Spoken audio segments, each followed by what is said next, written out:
स्वागत और अभिनंदन आप सभी का द डिबेट में। मैं ब्रजेश मिश्रा हूं। बहनों भाइयों, आज उत्तर प्रदेश में योगी आदित्यनाथ की सरकार ने अपना 5वां बजट प्रस्तुत किया। ये बजट पिछले सभी बजट के रिकॉर्डों को तोड़ते हुए 5,50,000 करोड़ का बजट प्रस्तुत किया गया है उत्तर प्रदेश की असेंबली में। ये किसी भी सरकार द्वारा पेश किया गया अब तक का सबसे बड़ा बजट है, जिसमें सरकार ने ये आकलन किया है कि उसकी आमदनी और उसके खर्च के बीच का औसत क्या होगा।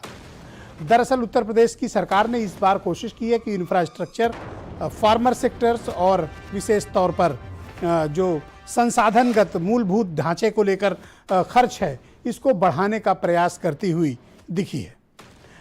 लेकिन जैसा कि उम्मीद की जा रही थी कि इसको चुनावी बजट की तरह पेश किया जाएगा, लेकिन उस प्रकार का बजट नहीं था, जिसमें कोई बहुत लोक लुभावन घोषणाएं ऐसी नहीं थी जिनको लेकर कोई ये माना जाए कि सरकार चुनाव की तैयारी को लेकर आई है। दरअसल कोरोना काल के दौरान और उसके बाद उत्तर प्रदेश की अर्थव्यवस्था पर खासा फर्क पड़ा है, और ये फर्क इस संदर्भ में भी पड़ा है क्योंकि सरकार को प्राप्त होने वाले राजस्व यानी टैक्स कलेक्शन में काफ़ी परेशानियां उत्पन्न हुई थी पिछले वित्तीय वर्ष में। लेकिन इस बार सरकार का आकलन है कि उसको कुछ ठीक ठाक रेवेन्यू जनरेट होगा।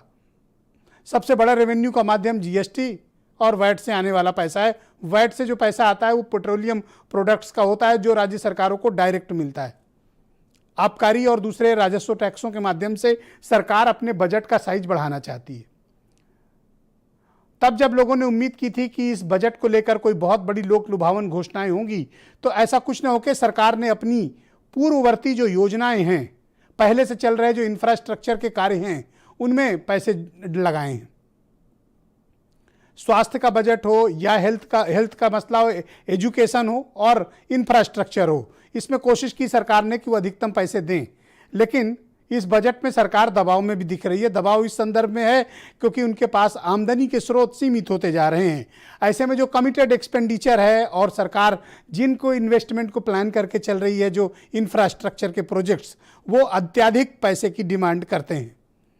जैसा कि उम्मीद की जा रही थी कि इस बार मेट्रो प्रोजेक्ट्स को लेकर सरकार काफ़ी पैसा खर्च करने वाली है, दरअसल ऐसा नहीं हुआ। उसकी बजाय सरकार ने एक्सप्रेसवे में पैसे लगाने को ज़्यादा मुफीद माना है। यानी अभी मेट्रो प्रोजेक्ट्स कंप्लीट हो पाने की स्थिति में कहीं भी दिखाई प्रतीत नहीं होते हैं। इसलिए सरकार ने जो एलोकेशन किए हैं वो बड़े थोड़े किए हैं, कहीं 400 करोड़, कहीं 500 करोड़ के लमसम।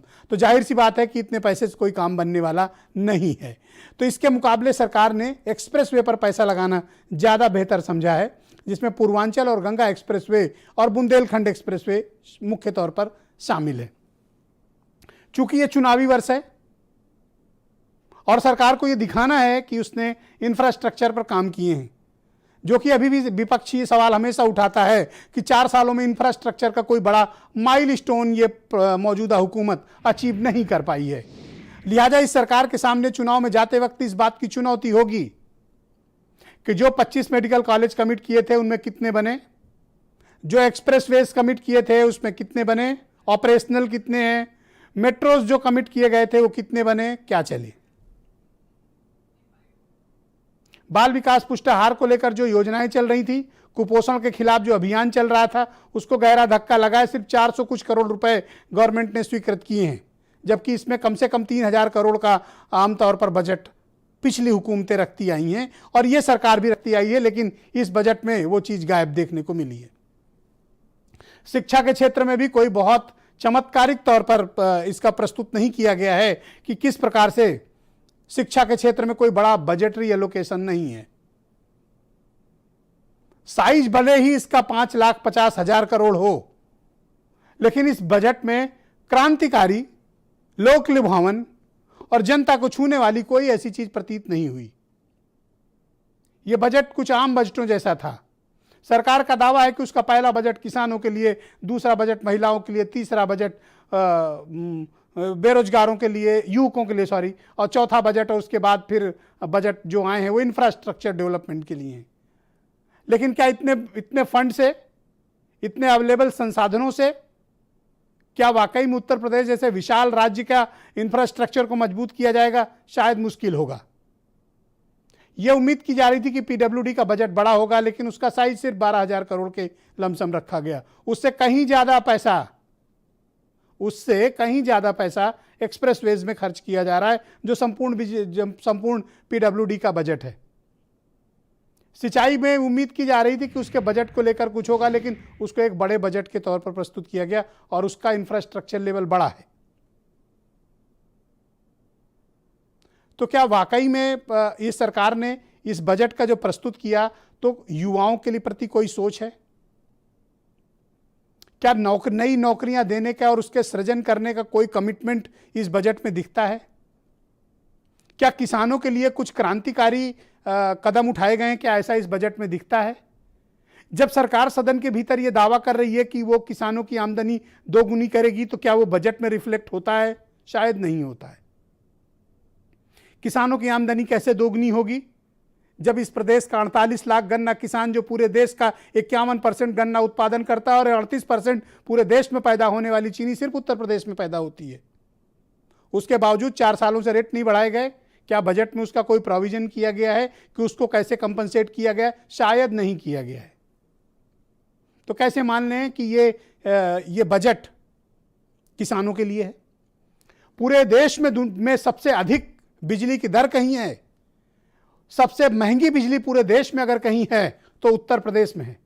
ग्रामीण उपभोक्ता हो, शहरी उपभोक्ता हो, किसान हो, यहां तक कि किसानों के निजी नलकूप में मीटर ठोक दिए गए, स्मार्ट मीटर। जिनके बिल 300-400 आते थे, आज उनके बिल 2500-3000 केवल नलकूप चलाने के आते हैं। और अगर मेट्रो शहरों के आसपास नलकूप हैं तो उनकी कीमत और अधिक है। क्या इसका कोई बंदोबस्त किया गया बजट में? शायद नहीं किया गया। तो इसको हम किस प्रकार का बजट मानें? क्या वाकई में ये चुनावी बजट है और उत्तर प्रदेश की भारतीय जनता पार्टी सरकार क्या वाकई में चुनाव में जाने के दृष्टिकोण से उसने ये बजट तैयार किया है, या वाकई वो बजट की जरूरतों से अनभिज्ञ हैं, या फिर उनके मन में कुछ और चल रहा है? क्योंकि इसके बाद सप्लीमेंट्री बजट की शायद स्थिति बने चुनाव में जाने से पहले, लेकिन आम बजट ये अंतिम है इस कार्यकाल में। तो इस बजट में नई नौकरियों के प्रोविजन का कोई भी स्पष्टीकरण सरकार ने सदन में प्रस्तुत नहीं किया है। किसानों के लिए क्या नई योजनाएं हैं उसको प्रस्तुत नहीं की हैं। कहा गया सिंचाई फ्री करेंगे, लेकिन सिंचाई की कीमत उत्तर प्रदेश में बहुत महंगी है। नहरों की हालत बड़ी खराब है। नहरों के माध्यम से सिंचाई की स्थिति से आप सब बहुत अच्छे से वाकिफ हैं। डीजल पेट्रोल की बढ़ती कीमतों ने हाहाकार मचा रखा है। यह उम्मीद की जा रही थी कि सरकार ने अपना वैट कुछ कम करेगी, सरकार अपने टैक्स को कुछ कम करेगी, लेकिन उसने नहीं किया, बल्कि आमदनी कैसे बढ़े इसका बंदोबस्त किया है। लेकिन जो बजटरी एलोकेशंस एक्सपेक्टेड थे इस इलेक्शन ईयर में, वो ना आना ये जरूर चौंकाता है कि क्या इस बार की रणनीति भारतीय जनता पार्टी की कुछ और होगी, और जो वायदे किए गए थे उन वायदों को क्या पूरा किया जाएगा? क्योंकि बजट में चुनाव के दौरान सबको लैपटॉप और फ्री वाईफाई का भी वायदा किया गया था, जो अब तक पूरा नहीं किया गया। और उत्तर प्रदेश में प्राइमरी टीचर्स के 2 लाख से ज़्यादा रिक्तियां बाकी हैं, पुलिस में रिक्तियां बाकी हैं, वो भरी नहीं गई हैं। उनको भरने का क्या कोई प्रोविज़न है? शायद इस बार बजट में ऐसा प्रतीत नहीं हुआ है। लेकिन ये कहा जा रहा है कि ये सबसे बड़ा बजट है 5,50,000 करोड़ का। तो क्या ये सिर्फ आंकड़े मात्र हैं? हकीकत में कुछ और है? जनता के लिए इस बार बजट में कुछ खास नहीं है? क्या लोगों में इसको लेकर कोई एक्साइटमेंट नहीं है? मैं चाहता हूं कि पहले पक्ष और विपक्ष दोनों के संवाद आप सुने, फिर हम एक्सपर्ट्स के जरिए आज की डिबेट को आगे बढ़ाएंगे। वित्तीय वर्ष के बजट अनुमान 2021-22 मानवत प्रस्तुत बजट का आकार 5,50,270 करोड़ 78 लाख रुपए है। आत्मनिर्भर उत्तर प्रदेश की भावना के अनुरूप यह बजट है और उत्तर प्रदेश के नव निर्माण की संरचना भी इस बजट में निहित है। हमें तो उम्मीद थी और पूरे उत्तर प्रदेश की जनता को उम्मीद थी इस बात की कि ये जो बजट आएगा इसमें कहीं ना कहीं गरीब के लिए, किसान के लिए राहत पहुंचेगी। लेकिन गरीब को वही मिला धोखा जो भारतीय जनता पार्टी पहले दिन से धोखा देती आई है। ये एक लफाजी का बजट है जिसमें रोजगार के लिए, शिक्षा के लिए, किसान के लिए कुछ भी नहीं। गन्ना किसानों का 10,000 करोड़ रुपए बकाया है। आप बजट में प्रावधान करते कि आप 10,000 करोड़ रुपए किसानों का बकाया देंगे, आपने 1 रुपए गन्ने का दाम नहीं बढ़ाया। नौजवानों के विश्वास के साथ विश्वासघात और गरीब वंचित शोषितों के लिए कोई योजना लाने का काम नहीं किया। विकास से यह बजट कोसों दूर दिखा। किसान के लिए, बेरोजगार नौजवान के लिए, बुनकर के लिए, बच्चों के लिए, जो विद्यार्थी हैं उनके लिए इस बजट में कोई समावेश करने का काम नहीं किया गया है। तो विपक्ष अपने परंपरागत तरीके से भारतीय जनता पार्टी की सरकार पर हमलावर है।